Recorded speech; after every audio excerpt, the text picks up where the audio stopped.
është jashtëzakonisht e rëndë për fëmijët. Me u qa shpirtnisht, emocionalisht, fëmijët është më katiron, sepse te këta krijohet një boshllëk i cili nuk mbushet me asnjë dashuri tjetër, përpose me ofertën e rrugës, të përkohshme, kënaqësinë e përkohshme, me drogën. Se kur këtu thehet, atje dalin edhe i thojnë, qa e i mërzita? Hajde se na të rahatojmë. Qysh e rahatojmë? Ngre një pi, merre një shpric, bane këto, pije një cigare, edhe fëmia përkohësisht e hup mendjen, nuk mendon atje. Po kjo nuk është kompenzimi i dashurisë. Kjo është fillim fatkeqësi.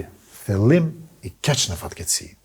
Dhe mas këtyre momenteve është ajo drama e vërtet për fëmijët. Do të thotë, në raste të tilla fëmijët janë ato viktimat që janë të heshtuna, nuk shihen, por viktimizimi i tyre dhe vujtet e tyre janë të jashtëzakonshme. Dhe për këtë keni shkruar shpesh për atë dhimbjen e fëmijëve që ndihen të braktisur në situata divorci.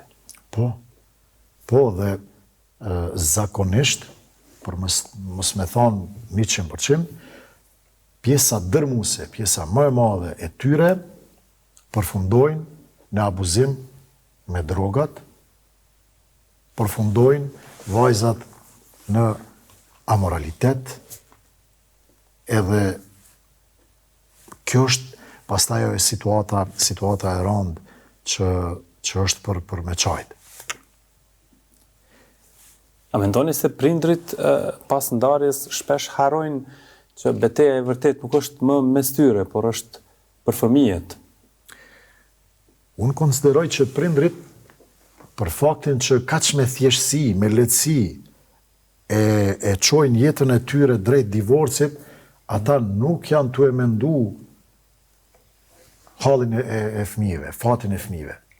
Pak janë të preokupuar me fëmijët e tyre.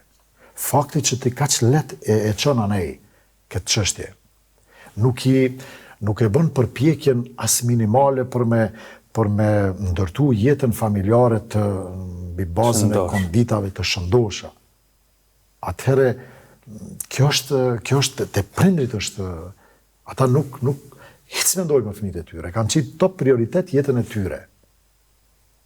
Edhe çdo gjë që e bojnë për shkak të inateve që e tham edhe më herët. Po vujtjet po janë shumë të rënda.